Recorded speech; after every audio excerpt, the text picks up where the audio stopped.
Hi friends, welcome to Shamees kitchen. എല്ലാവർക്കും സുഖമാണല്ലോ. വൈകുന്നേരം ചായക്കൊപ്പം ഷടപടയിൽ തയ്യാറാക്കി എടുക്കാൻ പറ്റുന്ന വളരെ ക്രിസ്പിയും സോഫ്റ്റും ഒക്കെ ആയിട്ടുള്ള നല്ലൊരു സ്നാക്കാണ് റവ ബോണ്ട.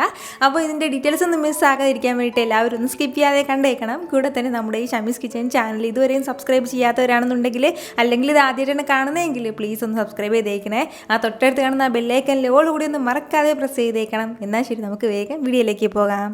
വളരെ പെട്ടെന്ന് ചടപടയും തയ്യാറാക്കി എടുക്കാൻ പറ്റുന്നതാണ് കേട്ടോ നമുക്ക് ഈ സ്നാക്ക്. അപ്പോൾ ഇതിന് വേണ്ടിയിട്ട് ഫസ്റ്റ് നമുക്ക് വേണ്ടത് ഒരു 1/4 കപ്പ് അളവിൽ റവ ഞാനിപ്പോൾ എടുത്തിട്ടുണ്ട്. വറുത്ത റവയാണെന്നുണ്ടെങ്കിലും വറുക്കാത്ത റവയാണെന്നുണ്ടെങ്കിലും പ്രശ്നമൊന്നുമില്ല, ഏത് വേണമെങ്കിലും എടുക്കാവുന്നേ ഉള്ളൂ. നമ്മുടെ അളവിനനുസരിച്ചിട്ട്, അതായത് നമ്മുടെ വീട്ടിലുള്ള അംഗങ്ങളുടെ അനുസരിച്ചിട്ട് റവയുടെ അളവ് കൂട്ടുകയും കുറയ്ക്കുകയൊക്കെ ചെയ്യാവുന്നതാണ്. ഞാനിപ്പോൾ ഒരു 1/4 കപ്പ് അളവിലാണ് എടുത്തിട്ടുള്ളത്. ഇനി നമുക്കിതിലേക്ക് വേണ്ടത് ഒരു 1/4 കപ്പ് അളവിൽ മൈദാമാവും കൂടിയാണ്. അപ്പോൾ മൈദാമാവിന് പകരം നമുക്കിതിലേക്ക് ഗോതമ്പ് പൊടിയും ചേർത്ത് കൊടുക്കാവുന്നതാണ്. ഈ ഒരു അളവിലാണ് എടുത്തിട്ടുള്ളത്. കൂടെ തന്നെ ഒരു 1/2 ടീസ്പൂൺ അളവിൽ സോഡാപ്പൊടി കൂടി നമുക്ക് ആവശ്യമായിട്ടുണ്ട്. നമ്മൾ സാധാരണ അപ്പത്തിലേക്ക് ചേർക്കില്ലേ, അതുപോലെ തന്നെ. നമ്മൾ ഈ സോഡാപ്പൊടി ചേർക്കുന്നത് എന്തിനാണെന്ന് വെച്ചാൽ നന്നായിട്ട് ഇതെല്ലാം ഒന്ന് പെരുക്കി ഇങ്ങനെ ഫ്ലഫി ആയിട്ട് വരാൻ വേണ്ടിയിട്ടാണ്. ഇതിനോടൊപ്പം തന്നെ ഇതിന് ഇത്രയും ആവശ്യമായിട്ടുള്ള ഉപ്പും കൂടി ചേർത്ത് കൊടുത്തതിന് ശേഷം നല്ല രീതിയിൽ ഇതെല്ലാം കൂടി ഒന്ന് മിക്സ് ചെയ്തെടുക്കാം. എല്ലാ മാവും നന്നായിട്ടൊന്ന് മിക്സ് ചെയ്ത് കിട്ടണം. ഇത്രയും ആയിക്കഴിഞ്ഞാൽ പിന്നെ ഇനി നമുക്കിതിലേക്ക് വേണ്ടതാണ് ഒരു 1/2 കപ്പ് അളവിൽ തൈരും കൂടി. തൈര് നമ്മൾ ചേർക്കുന്നത് ചെറിയ ലൈറ്റായിട്ടുള്ള ഒരു പുളിപ്പിനും, അതുപോലെ തന്നെ നമ്മളിപ്പോൾ ഇൻസ്റ്റൻ്റായിട്ട് തയ്യാറാക്കി എടുക്കുന്നതിൻ്റെ പേരിൽ അത്രയും നല്ലൊരു സോഫ്റ്റ് കിട്ടാനും കൂടി വേണ്ടിയിട്ടാണ്. അപ്പോൾ നമ്മൾ 1/4 കപ്പ് അളവിൽ റവ എടുക്കുമ്പോൾ 1/2 കപ്പ് അളവിലാണ് തൈര് ചേർത്ത് കൊടുക്കുന്നത്.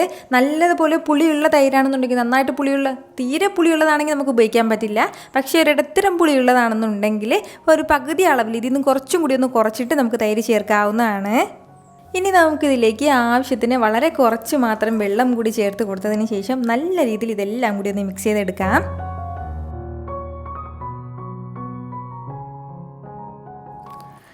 ഇതുപോലെ നന്നായിട്ട് ഇതെല്ലാം ഒന്ന് മിക്സ് ചെയ്ത് എടുത്തു കഴിഞ്ഞാൽ പിന്നെ ഇനി നമുക്ക് വേണ്ട കാര്യം എന്താണെന്ന് വെച്ചാൽ ഒരു 10 മിനിറ്റ് ഇതിങ്ങനെ ഇരിക്കട്ടെ. അത്രയും സമയം കൊണ്ട് ഈ തൈരും ഈ വെള്ളവും എല്ലാം ഈ റവ ഒന്ന് വലിച്ചെടുത്തിട്ട് വീണ്ടും കുറച്ചുകൂടി ഒന്ന് കട്ടിയായിട്ട് വരും. ഇതിപ്പോൾ ഒരു 10 മിനിറ്റും കൂടി ആയിട്ടുണ്ട്. 10 മിനിറ്റ് കൊണ്ട് നമ്മുടെ റവയെല്ലാം നന്നായിട്ടൊന്ന് കുതിർന്ന് കിട്ടിയിട്ടുണ്ട്. അപ്പോഴത്തേക്കും നമ്മളിതിലേക്ക് ഒഴിച്ചു കൊടുത്താൽ വെള്ളമെല്ലാം ഇതുപോലെ വലിച്ചെടുത്തിട്ട് കട്ടിയായിട്ട് വന്നിട്ടുണ്ട്. ഈ ഒരു സമയം ഇനി നമുക്കിതിലേക്ക് വേണ്ടതാണ്, ഞാനിപ്പോൾ ഒരു സവാള എടുത്തിട്ടുണ്ട്. മീഡിയം സൈസിൽ ഒരേ ഒരു സവാള ഇതുപോലെ ചെറുതായിട്ടൊന്ന് അരിഞ്ഞിട്ട് അതുകൂടി ചേർത്ത് കൊടുക്കാം. അതുപോലെ തന്നെ പിന്നെ ഇനി നമുക്കിതിലേക്ക് വേണ്ടതാണ് നമ്മുടെ എരിവിനനുസരിച്ചിട്ടുള്ള പച്ചമുളകും കൂടി. ഒരു 2 പച്ചമുളക് ചെറുതായിട്ട് അരിഞ്ഞിട്ട് ചേർക്കുകയാണ്. കൂടെ തന്നെ ചെറിയൊരു പീസ് അളവിൽ ഇഞ്ചിയും ചെറുതായിട്ട് അരിഞ്ഞെടുത്തിട്ടുണ്ട്. ഇനി വേണ്ടത് ഒരു 1/2 ടീസ്പൂൺ അളവിൽ മുഴുവൻ കുരുമുളക് ചെറുതായിട്ടൊന്ന് ക്രഷ് ചെയ്തെടുത്തതാണ്. കുരുമുളക് പൊടി ചേർക്കാൻ വേണ്ടി നിൽക്കരുത്, ഇതുപോലെ ചെറിയ രീതിയിലൊന്ന് ക്രഷ് ചെയ്തെടുത്തത് വേണം ചേർക്കാനായിട്ട്. അതുപോലെ തന്നെ ഒരല്പം കറിവേപ്പിലയും കൂടി. കറിവേപ്പിലയൊക്കെ നമ്മുടെ ടേസ്റ്റിനനുസരിച്ചിട്ട് ചേർക്കാവുന്നതാണ്. കറിവേപ്പില അങ്ങനെ മുഴുവനായി ചേർക്കാൻ വേണ്ടി നിൽക്കരുത്, ഇതുപോലെ ചെറുതായിട്ടൊന്ന് അരിഞ്ഞിട്ട് വേണം ചേർക്കാനായിട്ട്. ഇനി ഇതിലേക്ക് ഒരല്പം മാത്രം, ഒരുപാട് വെള്ളം ചേർക്കരുത്, ഇതുപോലെ വളരെ കുറച്ച് മാത്രം വെള്ളം കൂടി ചേർത്ത് കൊടുത്തതിന് ശേഷം നന്നായിട്ടൊന്ന് നമുക്കിതൊന്ന് മിക്സ് ചെയ്തെടുക്കാം.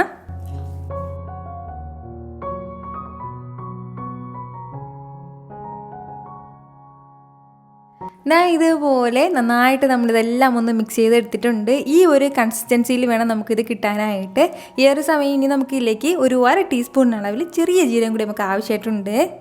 ചെറിയ ജീരകം മസ്റ്റായിട്ടൊന്ന് ചേർത്ത് കൊടുത്തേക്കണം, നല്ലൊരു ഫ്ലേവർ ഉണ്ടാവും. ഇത്രയും ആയിക്കഴിഞ്ഞാൽ പിന്നീട് നമുക്കിത് റെസ്റ്റ് ചെയ്യാൻ വെക്കേണ്ട ആവശ്യമൊന്നുമില്ല. നമ്മുടെ റവയെല്ലാം നല്ലതുപോലെ തന്നെ സോഫ്റ്റായിട്ട് വന്നിട്ടുണ്ട്. ഈ ഒരു കൺസിസ്റ്റൻസിക്ക് വേണം കേട്ടോ നമുക്കിത് കിട്ടാനായിട്ട്. അതായത് ഒരുപാട് കട്ടിയായിട്ടിരിക്കാൻ പാടില്ല. കട്ടിയായിട്ടിരിക്കുകയാണെന്നുണ്ടെങ്കിൽ അകം ഭാഗം നന്നായിട്ട് വെന്ത് കിട്ടില്ല.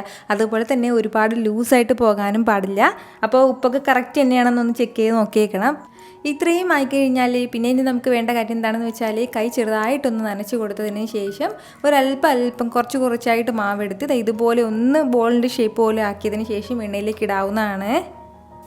എണ്ണ നന്നായിട്ടൊന്ന് ചൂടായി കഴിഞ്ഞാൽ പിന്നെ ഇനി നമുക്ക് വേണ്ട എന്താണെന്ന് വെച്ചാൽ വളരെ കുറച്ച് മാത്രമേ മാവെടുക്കാൻ പാടുള്ളൂ. കാരണം എണ്ണയിലേക്ക് ഇടുമ്പോൾ തന്നെ ഇതിങ്ങനെ പൊങ്ങി വരും, അതിൻ്റെ പേരിലാണ്. ഇതുപോലെ ഈ ഒരു അളവിൽ കുട്ടി കുട്ടി പീസാക്കിയിട്ട് നമുക്ക് എണ്ണയിലേക്ക് ഇട്ട് കൊടുക്കാം. നമ്മൾ എണ്ണയിലേക്ക് ഇത് ഇടുന്ന സമയത്ത് ഇതുപോലെ ബോൾ പോലെ ഇങ്ങനെ പൊങ്ങി വരുന്നില്ല എന്നുണ്ടെങ്കിൽ നമ്മൾ ചേർത്ത് കൊടുത്താൽ സോഡാപ്പൊടിയുടെ അളവ് കുറഞ്ഞത് കൊണ്ടാവും. അപ്പോൾ അതിൻ്റെ പേരിൽ കുറച്ചുകൂടി സോഡാപ്പൊടി ഇട്ട് കൊടുക്കാൻ പ്രശ്നമൊന്നുമില്ല. ഫസ്റ്റ് ഇടുന്ന സമയത്ത് എണ്ണ നന്നായിട്ട് ചൂടായിട്ടുണ്ടാവണം. ഹൈ ഫ്ലെയിമിൽ വെച്ചിട്ട് തന്നെ എണ്ണ ചൂടാക്കി എടുക്കാം. അതിനുശേഷം പിന്നെ മീഡിയം ഫ്ലെയിമിൽ നിന്ന് അല്പം കൂടി കുറച്ച് വെച്ചിട്ട് വേണം നമ്മളതൊന്ന് ഫ്രൈ ചെയ്തെടുക്കാനായിട്ട്. കാരണം ഇതിനുള്ളിലെ മാവൊക്കെ നന്നായിട്ട് വെന്ത് കിട്ടേണ്ടതായിട്ടുണ്ട്. അതുപോലെ തന്നെ പുറം ഭാഗമൊന്നും നല്ലതുപോലെ കളർ മാറി കിട്ടാനും പാടില്ല. നല്ലൊരു ഗോൾഡൻ ബ്രൗൺ കളർ ആകുമ്പോൾ തന്നെ നമുക്കിത് എടുക്കാവുന്നതാണ്. ഇതുപോലൊരു സ്പാച്ചില കൊണ്ടോ സ്പൂൺ കൊണ്ടോ നമുക്ക് ചെറുതായിട്ട് ഇളക്കി ഇട്ട് കൊടുത്തിട്ട് വേണം നമ്മളിതൊന്ന് ഫ്രൈ ചെയ്തെടുക്കാനായിട്ട്. ഒരു സൈഡ് വെന്ത് കഴിയുമ്പോഴത്തേക്കും തിരിച്ചിട്ട് കൊടുക്കുന്ന അങ്ങനെയല്ല, ഇടയ്ക്കിടയ്ക്ക് നമ്മൾ ഇതുപോലെ ഒന്ന് ഇളക്കി കൊടുത്തേക്കണം. ഇപ്പോൾ ഇതിൻ്റെ കളറെല്ലാം ഒന്ന് ലൈറ്റായിട്ടൊന്ന് മാറി തുടങ്ങിയിട്ടുണ്ട്. അപ്പോൾ ഞാൻ പറഞ്ഞതുപോലെ മീഡിയം ഫ്ലെയിമിൽ നിന്ന് ഒരു അല്പം കൂടി കുറച്ച് വെച്ചിട്ടാണ് ഞാനിപ്പോൾ ഇതുപോലെ ഒന്ന് ഫ്രൈ ചെയ്തെടുത്തിട്ടുള്ളത്. നന്നായിട്ട് ഇതിൻ്റെ ഉൾഭാഗം എല്ലാം വെന്തിട്ടുണ്ടാവും. ഈ ഒരു സമയം നമുക്ക് ഫ്ലെയിം ഒന്ന് കൂട്ടി വെച്ച് കൊടുക്കണം. നല്ലതുപോലെ ഹൈ ഫ്ലെയിമിൽ വെക്കണം. ഞാൻ എപ്പോഴും പറയുന്നത് തന്നെയാണ്, സ്നാക്കൊക്കെ തയ്യാറാക്കി എടുക്കാൻ സമയത്ത് ഫ്ലെയിം ലാസ്റ്റിൽ എടുക്കാൻ ടൈം ആകുമ്പോഴത്തേക്കും ഫ്ലെയിം കൂട്ടി വെച്ചിട്ട് എടുക്കണം. അപ്പോഴത്തേക്കും ഇതിനുള്ളിൽ പിടിച്ചിരിക്കുന്ന എണ്ണയൊക്കെ പെട്ടെന്ന് തന്നെ അത് പുറത്ത് പൊയ്ക്കോളും. ഏകദേശം ഒരു 30 സെക്കൻഡ് മാത്രം ഫ്ലെയിം ഒന്ന് കൂട്ടി വെച്ചിരുന്നാൽ മതിയാവും. ഈ ഒരു സമയം നമുക്കിത് എടുക്കാവുന്നതാണ്. ഇനിയും കളറൊക്കെ വേണമെന്നുണ്ടെങ്കിൽ കുറച്ച് സമയം കൂടി ഇട്ട് ഫ്രൈ ചെയ്തെടുക്കാം. പക്ഷേ ഞാനിപ്പോൾ ഈ ഒരു കളറിൽ തന്നെ എടുക്കുകയാണ്. ഇതിൻ്റെ ഉൾഭാഗമൊക്കെ നല്ലതുപോലെ വെന്തിട്ടുണ്ടാവും.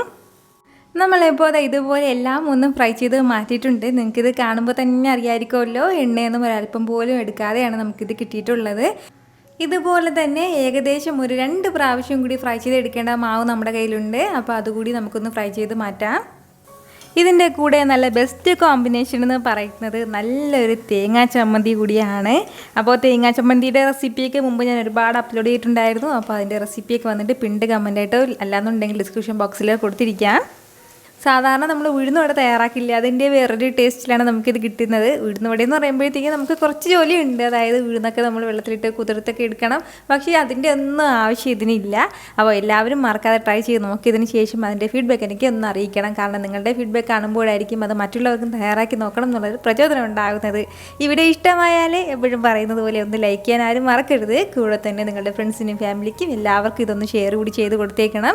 വീണ്ടും നല്ലൊരു ഉഷാർ വീഡിയോ ആയിട്ട് നാളെ 2 മണിക്ക് കാണാം. അതുവരേക്കും എല്ലാവരും ഹാപ്പി ആയിട്ടിരിക്കുക, സന്തോഷമായിട്ടിരിക്കുക, എല്ലാവരും സേഫ് ആയിട്ടിരിക്കണം. Take care friends.